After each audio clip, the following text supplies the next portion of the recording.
Welcome to our webinar from CSCMP Spain team. This time, we are honored to have David Correll from the Massachusetts Institute of Technology from the Logistics and Transportation Center. And he's going to share with us the state of supply chain, focus on the sustainability report for 2023. And first of all, thank you, David, to join us in this session. David is joining us from Boston, Massachusetts, so we have some time difference and we try to recover the time that we lose during the connection. So let me make a very quick introduction of what is CSCMP from those that are not familiar with the association.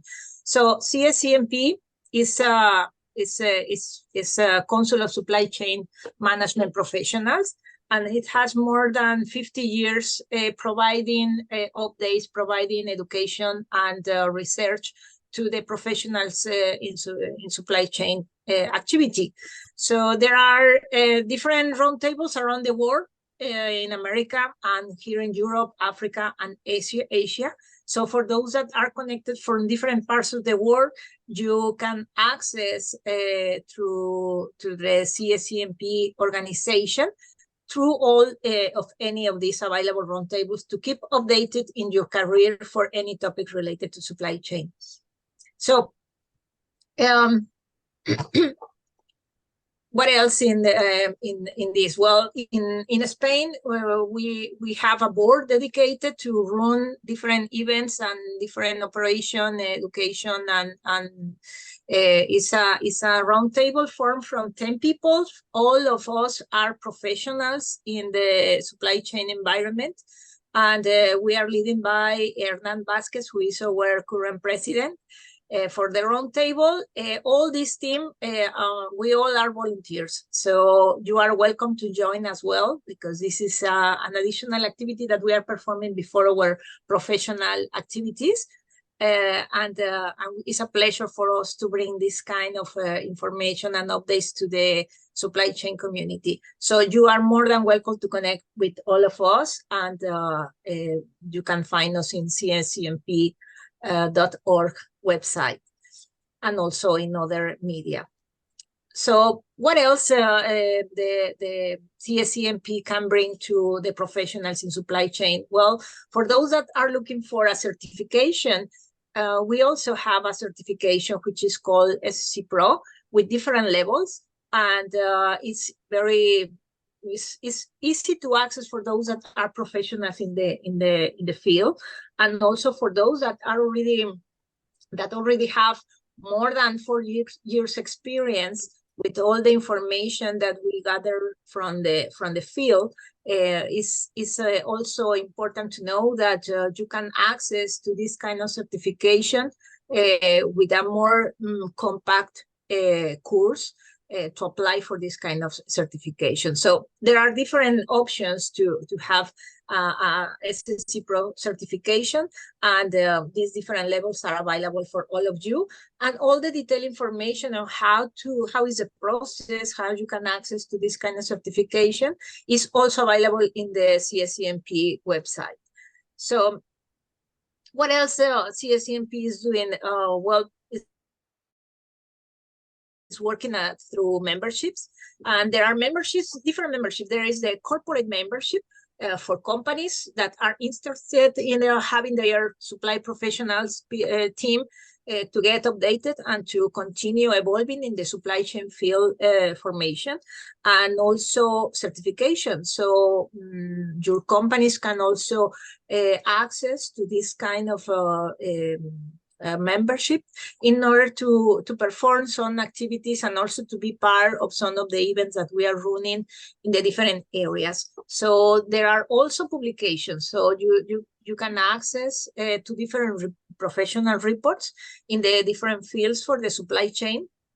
And as you can see, there are several research reports, but also different newsletters and magazines that are available for the supply chain activity. Here is a recapitulation, is a very, very brief summary of what I'm mentioning in terms of membership benefits. One of the major benefits is that you can also access to a broader community from professionals, because you can connect, once you are a member of the association, you can connect with different professionals around the world from all these roundtables that are available there. For all the members that are active in the CSCMP community, you can connect with people from different countries or from different companies in order to increase your network. And also, when you are interested in connecting with people from the field, well, this is an option. Also to access to different events around the different roundtables that are running this kind of information. And of course, to keep updated in your career development through the access of the different information that continuously is published in the website from CSCMP with different research reports from the different industries. What else? Well, there are different type of memberships. I mentioned before some of them, but there are different type of memberships for the different profiles of the professionals in supply chain. So you are welcome to join there. As you can see in the right side of the screen, you can access directly to the area for the different options in the membership. And thanks to this webinar, we have a promotion, a promo discount. It's available up to November 17 to join as a CSCMP, to join as a member, sorry. And using this promo code, you can have a discount in the cost of this membership. So take advantage of that, that now you are going to be able to know about all the report that we will see later. And this is an example of the information that you can access for the keeping updating your career. Okay, now we are moving to our webinar. David, thank you so much for joining us as a keynote speaker for today's presentation. I'm Guillermina Rodriguez. Sorry, I didn't present before. I'm past president from CSCMP Spain, and also now I'm supporting the board in the VP programs together with Ivan Martinez and Hernan Vasquez, who is our president. So we will be presenting, moderating, and making the closure of this webinar.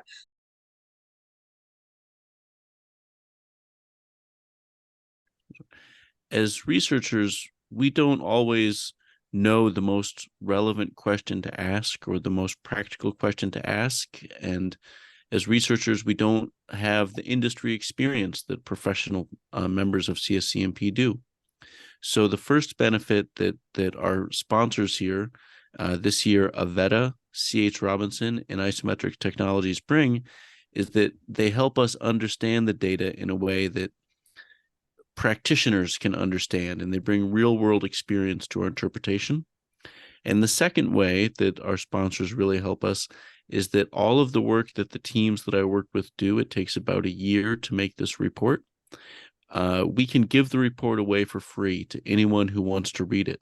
So you have two ways to access the report. There is a barcode here on your screen. If you hold your smartphone up the camera to that barcode, it will take you to a link to the web version of the report. You can also get a PDF version of the report through your CSCMP member portal if you're a CSCMP member. And so I just want to thank CSCMP and our sponsors, Avetta, C.H. Robinson, and Isometric Technologies, for helping us make this work, helping us make it good, and helping us make it free to the world. Okay, I'm about to share with you survey results. And one of the things that I always tell students in my classes that they need to do is think about who filled out the survey when you analyze survey results. So this slide is just to show you the source of the data that we're working with in year 4. So around 2,300 people filled out our survey instrument. Our survey instrument went out in 4 languages: English, Spanish, Portuguese, and simplified Chinese. Most of our responses came from North America and Latin America and the Caribbean, but we had a great representation from Europe this year. We also had representatives from Africa, the Middle East and the Mediterranean region, as well as Asia. Who these people are? Mostly people in their mid-20s to mid-50s, people who work in the industries of manufacturing, transportation, technology, and then their job titles in those industries: supply chain, logistics, procurement, sales, warehousing. One way to think about, who fills out the survey, whose responses am I considering, is we share the survey through the MIT Center for Transportation and Logistics social networks, through LinkedIn, and through CSCMP's LinkedIn profile. And I know CSCMP Spain helped us out with that quite a bit this year. So the kind of people who follow supply chain and logistics research on social media are basically the people who fill this out. One thing I would like to note here, we do ask about gender, and we give the options male, female, prefer not to say, or prefer to self-describe. What I think is worth noting here for this audience is that for 4 years in a row, we've asked this question, and we basically always get 75% male to 25% female. And I used to think that that was like my mistake. Like maybe the survey was only going to my friends disproportionately, maybe just to a bunch of guys I know. But as we've shared these results with the world and we've talked with women in supply chain management, what I've heard back is people say, no, that's actually maybe accurate. A 3-to-1 male to female imbalance in the room in supply chain and logistics might actually be the state of gender balance for our field. We didn't mean to collect that data point, but we've consistently observed it now over 4 years. And so one of the things that if we can keep the report going, I hope we will have documentation of improving balance over the years through our survey instrument. If you think about what a survey can do, so we can learn about how things change over time. One way to think about a survey is like your annual trip to your doctor. We can observe if things are changing and then draw conclusions from those changes. And the kind of changes we look for are what happens during a crisis. For better or for worse, there's been no shortage of global problems over the last 4 years, so we can observe how supply chain sustainability responds to crisis. We also want to see over time, where does the pressure to invest in supply chain sustainability come from, and does that change year over year? Which issues are important in supply chain sustainability? Are the same ones always at the top, or does it change from year to year? This year, we wanted to take a particular look at net zero goals. How common are they around the world? And then we want to conclude with some direction on how firms and how readers of the report who are interested in supply chain sustainability can move forward if they're inspired to. So we collect all this data, around 2,300 responses in year 4, around 3,600 the year before that, another 2,500 the year before that. All in all, we have around 9,000 responses from around the world, which allows for many statistically significant comparisons. The first one that I want to share with you is a little bit complicated, but I think it is our most interesting result. So I'm excited to share it with this audience. So let me walk you through what I put on this slide. So for the previous 2 years, we asked the question, how has the COVID-19 pandemic impacted your firm's commitment to supply chain sustainability? If the respondent said yes, we asked, did your firm's commitment to supply chain sustainability increase or decrease? And here's what shocked me. If it had an impact, 79% of people in the 2020 survey said their firm actually increased their commitment to sustainability during the COVID pandemic. We did the same question again in 2021. The pandemic, unfortunately, lasted for 2 years. We got basically the same result. First note, in social sciences, we almost never get the chance to replicate our experiments. So as a researcher, this is exciting that we got the same thing twice in a row. It gives us confidence. But it was so hard to understand. I really thought I would ask business people about sustainability during the pandemic, and they would say, stop it. No, I don't have time. I have other priorities right now. But that's not what we observed. In addition to the data that we collect, we also conduct executive interviews. I believe this year we did 5 in English and 5 in Spanish, in addition to consultations with our sponsors who help us review the data. And we figured out the explanation for this surprising result. During the COVID-19 crisis, if a firm answered that the crisis impacted their commitment to sustainability, overwhelmingly, they said that the crisis caused their firm to increase their commitment to supply chain sustainability. When we tried to figure out why, we got a consistent but surprising answer. And the answer was, the pandemic broke my supply lines. It broke my supply chain. If I'm a supply chain manager, my chief executive office said, now you have time and budget to fix our supply chain. You have time and budget to fix our sourcing because it was broken by the pandemic. And when firms fixed it, they tended to fix it with a greater priority on sustainability than they had in the past. So the crisis, the global pandemic from COVID-19, appears to have actually given many firms an opportunity to improve their supply chain sustainability that we didn't expect. I'm going to jump over here to Ukraine 2023. We also asked, so in this year, we did not ask about COVID anymore, but we asked about 2 different crises. One of them was, how has Russia's invasion of Ukraine impacted your firm's commitment to supply chain sustainability? The same phenomenon. If they said yes, 61% said it actually increased our commitment to supply chain sustainability, compared to only 39% who said decreased. Now, the phenomenon is not as strong here, 61 to 39 versus 79 to 21, but the increase is still bigger than the decrease. When we asked, we got a similar explanation of the phenomenon. As Russia's invasion of Ukraine went on and new sanctions were applied, or some businesses just decided that they did not want to do business with Russia, they needed to redraw supply lines. This was particularly true around energy, when firms in Europe, and mostly it was our European respondents who answered increase here, were thinking about energy sourcing without access to Russian hydrocarbons. The solution to that problem included sustainability. So we have 3 observations now that in certain types of crises, when the network is broken, sustainability appears to thrive.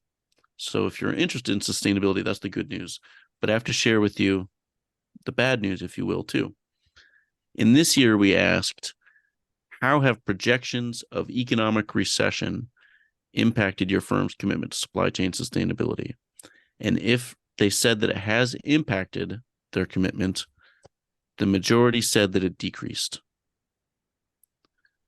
So we learned something interesting over these 4 years of crises, and the conclusion I draw from it, and hopefully we'll have time to talk either in this session or in a future one, is that when the network is broken, supply chain sustainability thrives. But when the network is starved, supply chain sustainability withers. So when access to materials is broken by some sort of global crisis, like COVID-19 shutdowns or like sanctions against Russia, sustainability will improve, or I would expect it to improve based on what we've seen in 4 years of study. When the network is starved, when people are worried about making sales, that's when sustainability actually retreats. Let me share just a few more with you. So if we see that, and we see that in 2023, many firms, at least in the United States, I'll be very curious about the European perspective, are worried about economic performance this year and next year. We also ask about, where does the pressure come from to engage in supply chain sustainability, and how intense is that pressure? So respondents get a Likert scale from 1 to 5. This year, as in every year, the highest rated pressure is from investors, and investors are also the fastest growing. A few things to note from this. So here are the potential sources: investors, governments, corporate buyers, executives, consumers, employees, the media, industry associations, the local community, or non-governmental organizations. First thing to note, almost nothing goes down over 4 years of study. So that did not have to happen. There could have been a relaxation of pressure from any of these sources over time. They all appear to be increasing. This is particularly important to think about in 2023 if we see that, okay, when I'm worried about recession, my firm scales back its internal commitment to supply chain sustainability. The hard thing is that people outside the firm did not scale back their commitment. So we see increase or plateau. The pressure from investors is equally as strong this year as it was last year, even if internally firms are feeling pressure to step back from sustainability because of economic concerns. So we titled this part of the report, Creditors and Customers Show No Quarter. It's actually, I think 2023 has been kind of a difficult year to me in supply chain sustainability because external pressure is still strong. Internal pressure, depending on economic projections, may actually be slowing down, or internal support, I should say. Another way to think about the way that supply chain sustainability occurs in practice is to think about which issues are important. So we ask our respondents about 10 different issues, 5 environmental. So those are things like climate change mitigation, water protection, biodiversity protection, and 5 that are social.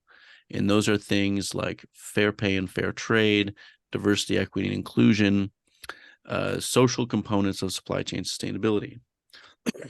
A couple notes on that. The first thing is that when we started the report, there were some people on the research team that said social issues have no place in sustainability, you shouldn't be asking. And then they all got in a fight with each other. And the way that we stopped the fight was to say, let's ask, and if the world says social issues aren't important, then we'll stop asking. The exact opposite turned out to be true. The major headline from last year's report, not this year's report, last year's report, was that social issues are the fastest growing issues in supply chain sustainability. Those are things like human rights protection, diversity, equity, inclusion in the supply base. Those are actually the fastest growing things. So that's last year's conclusion. What's new this year? We also asked respondents to rank their firm's goals along each of the 10 potential supply chain sustainability issues and to also rate their firm's investments. So you could say, I rate my firm's goals in climate change a 4 and their investment a 2, for example. What we've plotted here is the gap based on every respondent, all 9,000 respondents over the 4 years, on each of the issues between how they see their firm's goals on an issue and how they see their firm's investment in working on that issue. And we've grouped them. In the green are environmental issues, and in the red are the social issues. Few things to point out here. 1, across every respondent, goals exceed investments, which I'm not too personally worried about. I think that's human nature. We always sort of put less money down than we talk about things. That's fair. What I think is so interesting here, though, is when we started the survey, the gap between goals and investments was much stronger for social issues than environmental issues. And it was an open question as to why. Some people believed that it was because social issues were more of a something you say publicly, but you don't do anything about. Perhaps that was one interpretation. But another one stuck with me, and it was in an executive interview when I was presenting data like this with someone from a warehouse software company. And he looked back and he said, okay, I get it that social issues are important and environmental issues are important, but I know how to make a more environmentally friendly warehouse. I don't know how to make a more socially responsible warehouse. And so he said this gap between these two was not lack of interest, it was lack of knowledge or lack of clear instructions on how do I become a more socially sustainable business. What I'd like to point out here is that the gap is closed. Now, compared to even 3 years ago, environmental issues and social issues seem to be similarly placed in that there are tools available in 2023 to improve social sustainability that were not available if the last time you checked was in 2020 or in 2019. That's a real change, I think, in this industry. This year, we took a very close look at net zero goals. And so I'm going to present to you the global results, but I would invite each of you to go to our website, sscs.mit.edu, or you can follow that QR code at the beginning of the presentation, sscs.mit.edu, and you can read a digital version of the report. And in the digital version, you can filter this data by industry, by supply chain position, and some of these you can filter by country or by global region. If we look at the global answer, how many firms have net zero goals? Around 35% of the firms we studied have a net zero goal.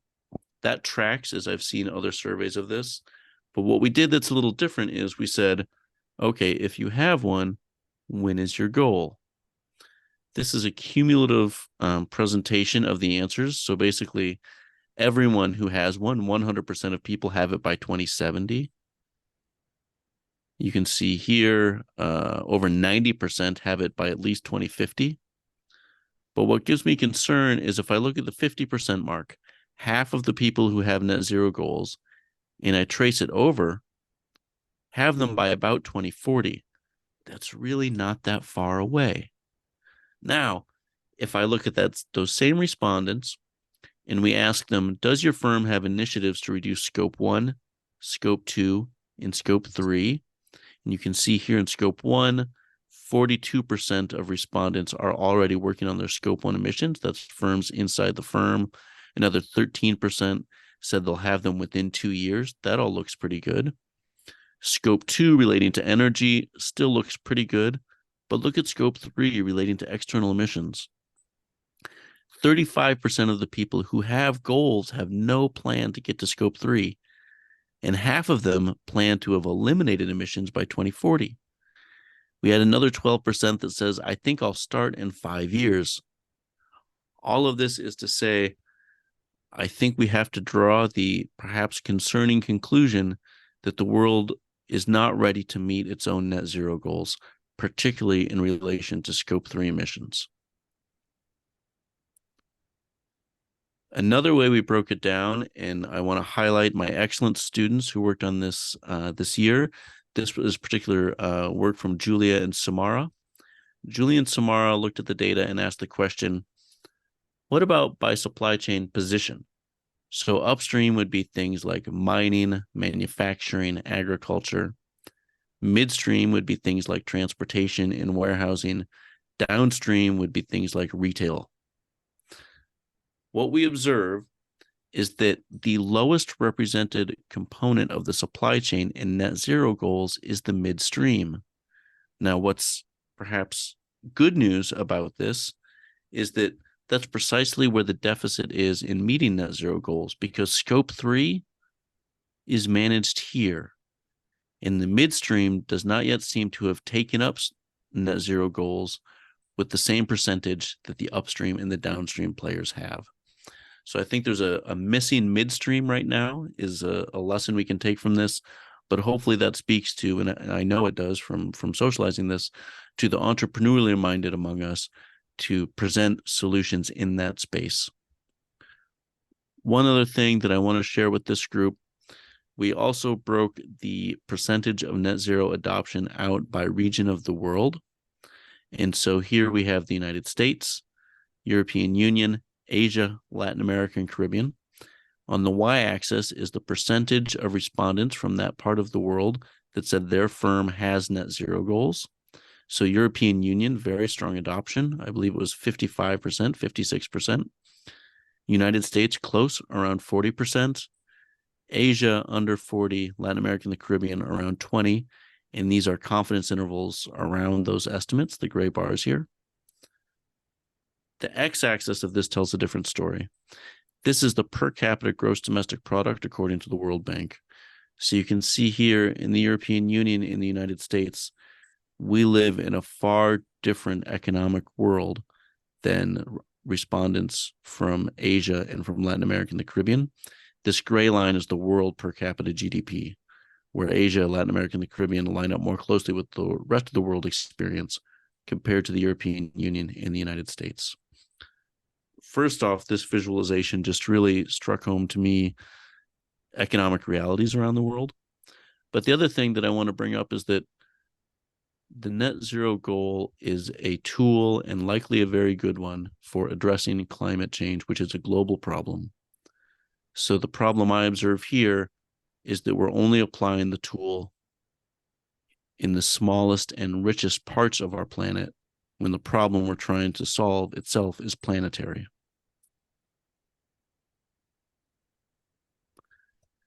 The last big insight I want to share with this group, because I think a group like the CSCMP, and particularly CSCMP around the world, really, I think, can hopefully do something with this or take some confidence from it. We ask our respondents, what are the tools that you use to improve your supply chain sustainability? And here we've mapped it for all 4 years of study, and we call this the staircase of practices. Things at the bottom are the most commonly applied. You can see here 80% of firms in 2023 use a code of conduct on their suppliers as part of their supply chain sustainability efforts. Another 50% use supplier audits, and it decreases as you walk up the staircase. So if you use the web version of our report, you can customize this by your industry and region and sort of find where you are on the staircase. In our presentation of this, the argument is the higher up the staircase, they are lesser applied, but maybe they are aspirational. They are your firm's next step in supply chain sustainability. So basically, everyone who wants to improve their sustainability has a code of conduct on their suppliers. Next step is to audit those suppliers. Next step is to map your supply base, moving up. The stuff at the very top is always collaborative, and it has been every year.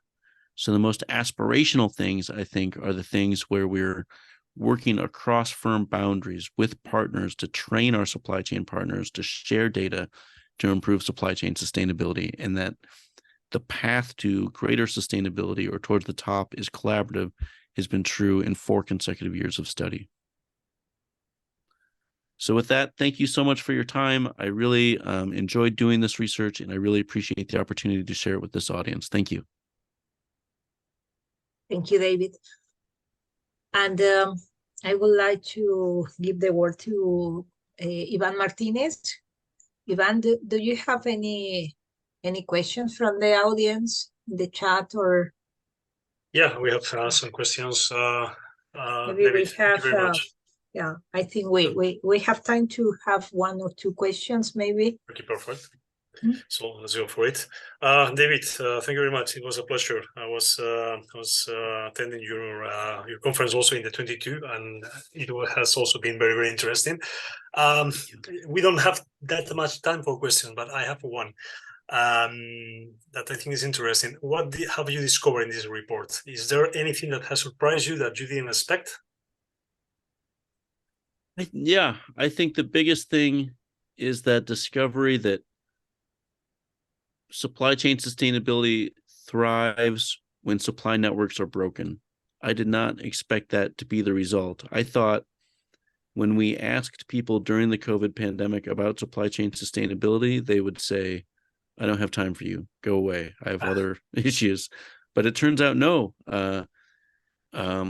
In fact, one respondent in an executive interview gave an interesting way of saying it. So the phenomenon we observed is when firms fixed their supply chains when they were broken by the pandemic, they made them more sustainable at the same time.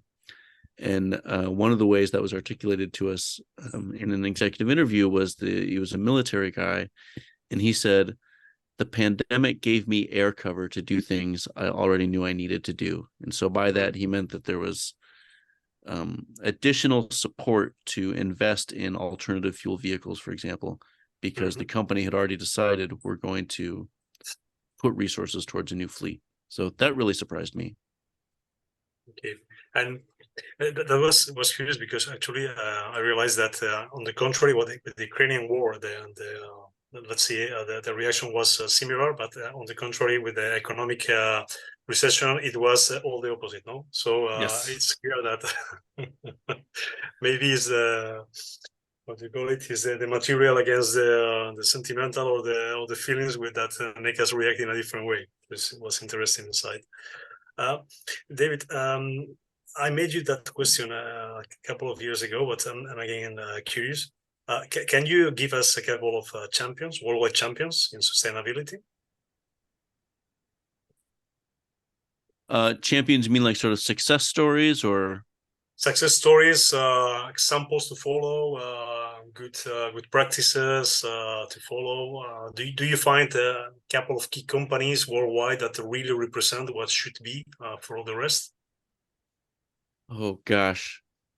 So my answer will be a little disappointing, but hopefully still something. So, I try to be very careful about endorsing any company, so I don't feel that I can say, this company's doing it right or better than their competitors. But the thing that I would like to bring up, I guess, without saying which company it is that I do a lot of freight research. And so a lot of times companies will come to us looking for help with their lowering their scope 3 emissions in freight transportation. And I've been teaching this long enough that some of the people who come are actually my former students. So, I know them pretty well. And I bring that up because I felt comfortable enough with 2 of my former students who came back with that request. And I said, okay, guys, but like, how much do you care? Is your bonus tied to a contribution here? Like, if you reduce the emissions in your fleet, does that directly affect your compensation? And they told me it does. And I don't know that that's everywhere, but I do feel like I've heard now from a few companies that, I don't mean to endorse them or to indicate who they are, but to say a best practice that I've observed in really forward-looking companies is setting a sustainability goal and then making leaderships, mid-level leaderships, performance review and compensation based on their contribution to that goal. Interesting. I know it's a complicated question because it's difficult to point out a couple of names, but it was a very, very polite answer. David, because we keep a little bit of delay, just I'll make a last question. What is the 4th year report? So you have some years of experience. What do you think you are going to find, or what do you think are the trends for the coming year? Where are we evolving? Are we in a plateau? Because I saw some of the graphics and it seems that we're a little bit stagnant. But what do you think we are going to find in the next report? I think we'll find, hopefully, solutions to incentive sharing between firms, I guess. And that's probably not the best way to say it. But so I think this year's report says scope 3 is the opportunity area. One of the things that came out of the interviews is, well, why is scope 3 so hard? Well, in part it's because if I'm a manufacturer, all of my scope 3 emissions are in my trucking company partner. And it is not clear right now how any benefits that, for example, the trucking company takes on to have a greener fleet of vehicles. How is it that, I can book all of that reduced emissions because my trucking vendor has a greener truck? Or how can we share those emissions? And even more importantly, how can we share the costs of making those improvements? To my mind, that is not very well figured out. And so hopefully in future years, the report will have some examples or some solutions to the many people who are trying to solve that problem. Okay, so we are going to finish with that. I have noted your answer just to remember you that next year. Thank you. Okay, David, it was a pleasure. Thank you very much, and I let Hernan to close the event. Thank you very much. Thank you. Well, hello everyone, and thank you, David, and all the attendees. Just if we miss some minutes at the beginning, I would like to, if you don't mind, David, if you have some minutes more, because we have a couple of questions, or just one question for the audience. If you don't mind, can we go ahead? Well, I would love to. Yeah, thank you. Okay. So Juan Manuel, if you have David, that question. Yes. So David, well, this is Juan Manuel. I have a question. I saw when you were presenting your slide, where does the pressure comes from to adopt sustainability measures. And I think I saw that pressure coming from supply chain executives. I think it was ranked 4th, but I saw that it remained constant through the last years.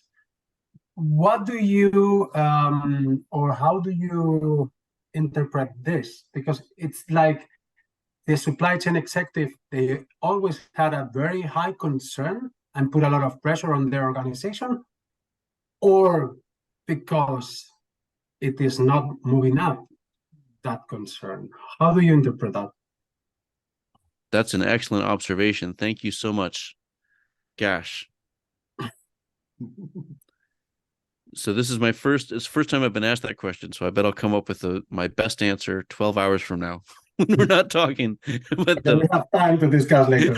Yeah, exactly. The first one that comes to mind is respondents see their company leadership as responding to investors and governments.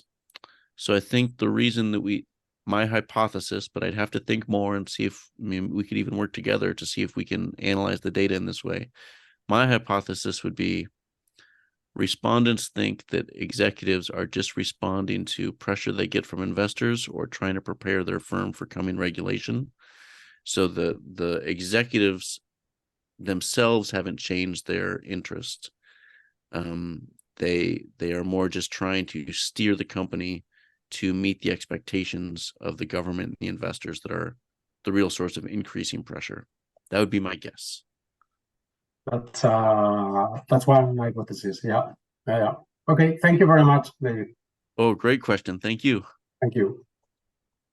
Okay, perfect. I don't know if someone else from the audience want to make any other question. Otherwise, or through the chat, you can also comment.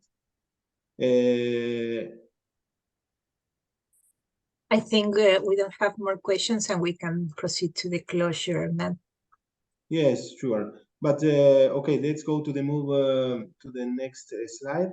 So this is well, first of all, thank you everyone for joining. As you can see here, we have a very interesting events for the next year. As the first in March for the Build and Agility in the Dynamic Global Environment. We will do presential. This is something that we began this last year or this year back from the pandemic. So then we will have a webinar also related to increased real-time collaboration across the supply chain in May, and then our leadership forum in June. That it's our main event for the year. And then we have in the schedule for October the webinar online, leveraging the supply chain intelligence framework. So these are very interesting. Those are very interesting topics. So we encourage all of you to continue assisting, and those that will see this video recorded, for sure they are invited. You are invited. So just for closing. First of all, David, thank you again. We are following you with this very interesting report that the CSCMP with the MIT are elaborating every year. So we are very proud to pursue these efforts. For sure, we know that in future the trends, as Ivan was mentioning, will be very interested to follow up the results. Thank you. Regarding our organization, you have here our links to our website, to our group in LinkedIn. You can also find us in X, and we have recorded from our previous events in a YouTube channel. Do not forget, everyone that wants to join us as member, use the promo code in Spain 25. This will mean a 25 USD discount. So you can go to our website, our general global website, cscmp.org, and click join, and then you can see, as Guillermina mentioned, all the types of memberships to join our organization.